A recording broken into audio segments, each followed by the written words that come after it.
भनिन्छ नि मेहनतको फल मिठो हुन्छ भनेर। हो, साँच्चै नै मेहनतको फल सधैँ मिठो हुने गर्छ। नमस्ते सम्पूर्णमा फेरि पनि हजुरहरूलाई एउटा यो सानो भिडियोमा मैले स्वागत गर्न चाहेँ। आज भने चाहिँ हाम्रो घरको दाइँ थियो र हाम्रो खेत चाहिँ धेरै टाढा छ नि त, घरदेखि तल जानुपर्छ। त्यही कारण चाहिँ सबै सामानहरू चाहिने, अब खेतालालाई खाजा दिनुको लागि चाहिने सामानहरू चाहिँ सबै घरबाटै बोकेर जानुपर्छ नि त। म चाहिँ खेतमा पुगिसकेको छु। सब सामान जुटाएर लिएर खेतमा पुगिसक्दा चाहिँ यहाँनिर खेतालाहरूले पनि काम गरिरहनु भएको थियो। अन्त यहाँनिर चाहिँ यो चाहिँ अब खेतालामा आउने मान्छेलाई चाहिँ दाइरे भन्छ नि त। कति नानीहरूलाई त केही अब अहिलेको नानीहरूलाई त यो कुराहरूको बारेमा थाहा पनि हुँदैन नि त। त्यही कारण चाहिँ मैले भनेको। अन्त यहाँनिर चाहिँ यसलाई चाहिँ खलेगरा भन्छ। खलेगरा चाहिँ अगाडि नै यो धानको बिटा लगाएर कुन्यु लाउनुभन्दा अगाडि नै त्यहाँनिर भएको नरुवाहरूलाई तासेर अनि गोबरहरूले लिपेर चाहिँ बनाउनुपर्छ यो खलेगरालाई चाहिँ। अनि यहाँनिर चाहिँ मे गाडेको छ, जुन चाहिँ यो गोरु बाँध्ने किला हुन्छ त्यसलाई चाहिँ मे भन्छ।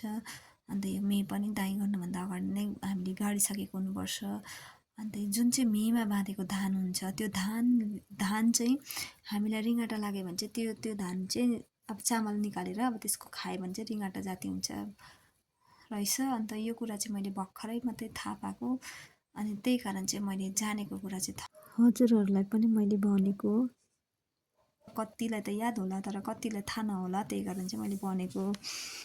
अन्त यहाँनिर चाहिँ कसैले धान झार्ने काम, कसैले पराल छिट्ने काम, कसैले गोरु घुमाउने काम पनि गर्नुहुँदै थियो। अन्त यो गोरु चाहिँ किन घुमाएको भन्दाखेरि चाहिँ अब यो पराल चाहिँ पुरा कडा हुन्छ नि त, कडा भएर पुरा मुखहरू पास्छ गाई गोरुको। त्यही कारण चाहिँ गोरुले अब त्यो हिँड्यो भने चाहिँ त्यहाँनिर चाहिँ पराललाई पनि अलिक नरम बनाउँछ। अन्त त्यही कारण चाहिँ यो गोरु घुमाएको। तर आजकल त सबैजना मान्छे के भयो भने सर्टकट, तातै खाउँ मरिजाउँ, जे पनि चाहियो छिट्टो मिठो, जे गरे पनि त्यो चाहिँ छिट्टो हुनु पर्यो।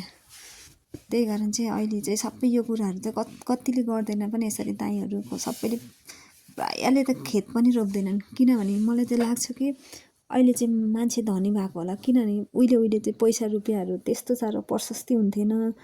अन्त चाहिँ आफूले लगाएको कमाइले वर्ष दिन पुग्नु पर्थ्यो खाएर।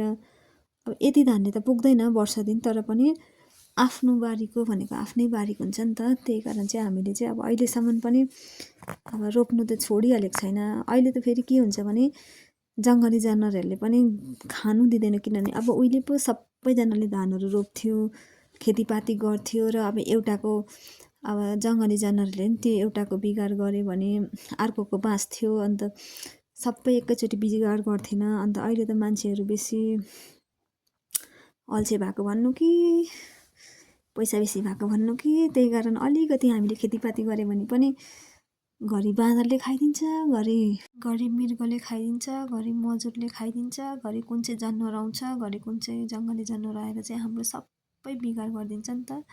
अब यदि सबै मान्छेहरूले त बालीहरू लगायो भने त कसको खाओस् त्यो जनावरहरूलाई पनि।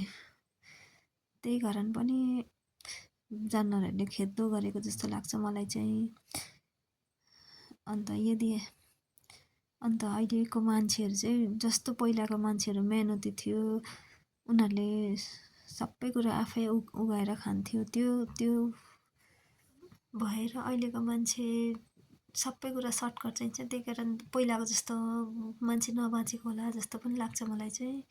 अन्त मेहनती पनि छैन जस्तो लाग्छ मलाई चाहिँ। तपाईँलाई के लाग्छ कुन्नी?